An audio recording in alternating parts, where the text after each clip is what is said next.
Hi guys, இன்னைக்கு நம்ம video என்ன பார்க்க போறோம்னா ஜி ட்ரிபிள் ஆர் படத்தோட ரிவ்யூ தான் பார்க்க போறோம். வீடியோக்குள்ள பொறுத்த முன்னாடி நீங்க நம்ம சேனலுக்கு ஃபர்ஸ்ட் டைம் இருந்தால் சப்ஸ்கிரைப் பண்ணுங்க, கூட பெல் ஐக்கான் கிளிக் பண்ணுங்க. அப்போ நான் போகிற வீடியோஸ் உங்களுக்கு அன் டைம் நோட்டிஃபிகேஷனாக வரும். சரி வாங்க வீடியோ ஸ்டார்ட் பண்ணலாம். ஜி ட்ரிபிள் ஆர் இந்த படத்தோட கதை என்னன்னா, ஹீரோக்கு லவ் ஃபெயிலியர் ஆயிடுது. இந்த சோகத்தாலே குடிக்கிறாரு. பார்ல குடிச்சிட்டு வந்த ஹீரோவும் அவர் ஃப்ரெண்டும் கார்ல ஏறி நேராக ஜூக்கு போயிடுறாங்க. அந்த ஜூக்கு போன உடனே போதையில இருந்த ஹீரோ அவரே அறியாம சிங்கத்தோட குகைக்குள்ள போயிடுறாரு. இதுக்கப்புறம் ஹீரோவை யார் காப்பாற்ற வந்தாங்கன்னு தான் இந்த படத்தோட கதை.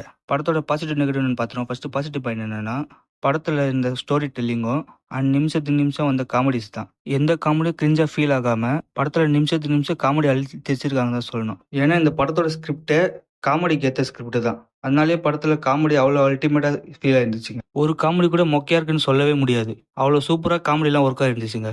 அடுத்து படத்துல ஒரு ஆக்டர்ஸ் சூப்பரா கேஸ்ட் பண்ணியிருந்தாங்க. எல்லா கேரக்டருமே கரெக்டான ஆள் தான் செலக்ட் பண்ணியிருந்தாங்க.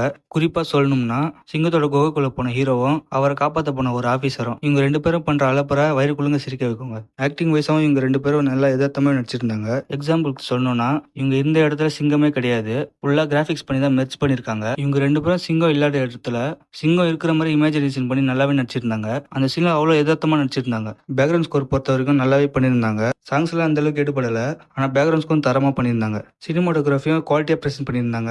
படத்தோட நெகட்டிவ் என்னன்னு பார்த்துருவோம். என்னை பொறுத்தவரைக்கும் இந்த படத்துல எந்த நெகட்டிவும் பெருசா இல்ல.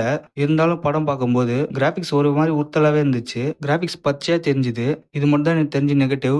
ஓவராலா இந்த படம் எப்படி இருக்குன்னு கேட்டீங்கன்னா, இது ஒரு தரமான படம் தான் சொல்லுவேன். நீங்க ஸ்ட்ரெஸ்ல இருந்தீங்கன்னா கண்டிப்பா இந்த படத்தை போட்டு பாருங்க. ஃபேமிலியோடய பார்க்கலாம். டிஸ்னி பிளஸ்ல தமிழ் டபிள்யூ அவைலபிளா இருக்கு. கண்டிப்பா இந்த படத்தை மிஸ் பண்ணாம பாத்துருங்க. ஓகே கைஸ், நீங்க இந்த படத்தை பார்த்தீங்கன்னா உங்க ஒப்பீனியன் கமெண்ட்ல சொல்லுங்க. வீடியோ பிடிச்சிருந்தா லைக் ஷேர் சப்ஸ்கிரைப் பண்ணுங்க. Bye guys.